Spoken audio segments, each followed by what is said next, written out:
Project L'Chotei Sichos, Chelek Tazayin, Mishpatim Hey. Today, we're going to talk about the cloud that Moshe went through while he ascended Har Sinai in order to receive the Torah for the Yidden, what type of cloud it was, and what we can learn from it in our service of Hashem each day. Commenting on the pasuk, Vayavi Moshe v'Seichanan, that Moshe went into the cloud, Rashi states that it was a cloud of smoke, and Hashem made a pathway for Moshe to walk through this cloud in order to greet Hashem. So what's bothering Rashi? The Rashi has to say that this cloud, Seichanan, was a cloud of smoke. Seemingly, clouds come from mist, smoke comes from fire. They're opposites. So what's making Rashi say that it was a kimin ashan? It was a cloud that was made out of smoke. Furthermore, this answer that Rashi brings of Hashem making a pathway for Moshe Rabbeinu to walk through the cloud is something that we find in the Gemara Yuma. And the Gemara over there answers this, that Moshe Rabbeinu had a pathway made for him in order to reconcile a contradiction from two verses, where one says that Moshe Rabbeinu wasn't able to go in, and another one says he entered the cloud, and therefore the Gemara over there states that Hashem made this path. Rashi doesn't have to bring this over here, as we don't have this question, as that pasuk is only found in a later parsha.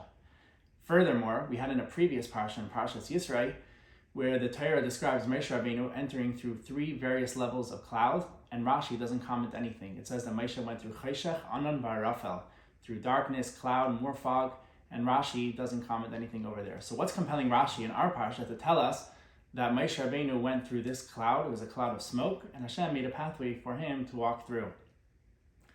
So to answer this, if we look a few psukim earlier, it said already once that Moshe Rabbeinu went up on the mountain. And we know that the mountain was surrounded by cloud. So you can conclude that Moshe Rabbeinu went through this type of cloud that he went up on when he was going up on the mountain.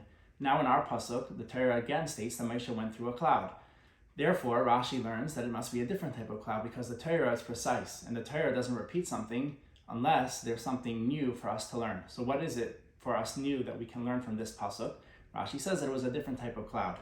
Now what's compelling Rashi to say that it was a cloud made out of fire? So if we look at the verses, it describes prior to this pasuk that Hashem's glory was like a consuming fire over the mountain. Hashem, now we know there's various types of fires. The Yidden experienced by the Sneh, when Moshe Rabbeinu had Hashem revealed to him at the burning bush, there was a fire, but it didn't consume. It was just burning. Over here, the Torah is describing that the fire was consuming. So that means that there was a cloud that was a result of this fire of Hashem being revealed on top of the mountain. And therefore, Rashi says that this cloud that Moshe Rabbeinu went through is a direct result of the previous pasuk that tells us that Hashem's glory was being revealed, and Moshe Rabbeinu had to go through this kimin ashan, this type of smoking cloud. Now what happens is, if Moshe Rabbeinu was walking through this type of cloud, it wouldn't be respectful for Moshe Rabbeinu to greet Hashem coming through a cloud made out of smoke, which with all the results that smoke leads to, Moshe wouldn't be coming in a respectful state to Hashem. So therefore, Rashi says that Hashem made a path for him in order for Moshe Rabbeinu to be able to greet Hashem in a proper and a dignified manner. So now the question is, why does Rashi say kimin Hashem? It was just like, kimin is a more softer way, it's similar. With the chaf, why like a chaf adimyan? Rashi says that it was kimin Hashem, it was like a cloud of smoke, but not like a real smoking mountain. So what is it that Rashi says that? So we know that smoke comes when something is smoke comes when something's being consumed. Now there's various levels. If something is being consumed and it comes from vegetation, there will be a lot more smoke. But if something that is being consumed by fire is made out of rocks or inanimate, it's a mountain, rocks, dirt, the level of smoke that results from it will not be the same. The fire will have effect on it, but it won't be the same type of smoke that was coming from something that's able to be burnt by the fire. So therefore, Rashi says it was only kimin ashan, and it was an anan because the Torah is telling us it was more subtle, it was more soft, the type of smoke that was resulting, because it was a mountain, which is inanimate. Now, on a deeper level, when we look at the pnimius of the Torah, what does this mean for us, and what can we learn from these expressions? So when it came to before Matan Torah, the Yidden receiving the Torah describes Har Sinai as a mountain that was completely enveloped with smoke. Har Sinai Kulei Ashan was completely full of smoke.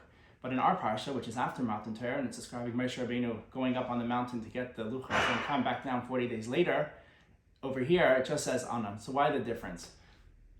It's explained in Chassidus that before the Torah was given, when the Torah was about to be revealed, the level of commotion that the world experienced was intense. It was hard. The world was at the verge of being refined, and therefore Hashem revealing himself, everything was getting elevated. Every physical element in the world was getting elevated, and therefore it created a lot of smoke and it created a lot of commotion, and therefore the Torah describes it in a way of Har Sinai Ashan Kulai. But after Matan Torah, when the world was already refined, it had the initial stage of being refined. Therefore, the level of smoke that results out of Yidden doing Torah mitzvahs is not the same. The world can't conceal to the same level, and therefore the Torah describes it as Anan, and Rashi says Kimin Ashan. It's similar to a cloud of smoke, but it's not completely a smoking cloud. So what's the lesson for us in our day-to-day life? A person could say that the world is divided into 4 parts. There is the inanimate, there's daimim, there's temeach, there's vegetation, there's chai, there's the animal kingdom, and there is medaber, which is the human life. So a person can say that I know that I'm here to elevate the world and to make it a home for Hashem, but I'm going to focus on the higher parts of the world, meaning I'll stay away from the inanimate. And rightfully, a person could say that I don't want to be involved in elevating the inanimate or the lowest things that come a person's way, because if you're going to start trying to elevate low things, you might get dirty. And a person could be fearful. He doesn't want to separate from Hashem even for a moment. So what is the consoling message that the Torah tells us? 2 things. Number 1, that each one of us has a Maisha inside of us. We each have a spark of Maisha within us. The Alter Rebbe talks about it in Tanya. And therefore, we have to know that we're not going to be affected. By elevating the world, we're only going to affect the world instead of being affected by it. And furthermore, the second thing we learn out from Kimin Ashan, a person has to know that Hashem created the world.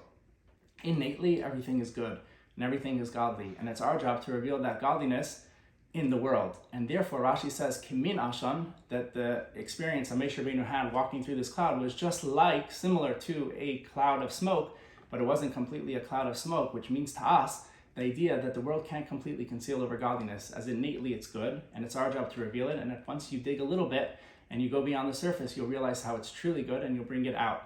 And therefore, a person, by knowing this, that the world doesn't truly conceal over godliness, he'll have the strength to continue his avodah and to elevate everything in this world.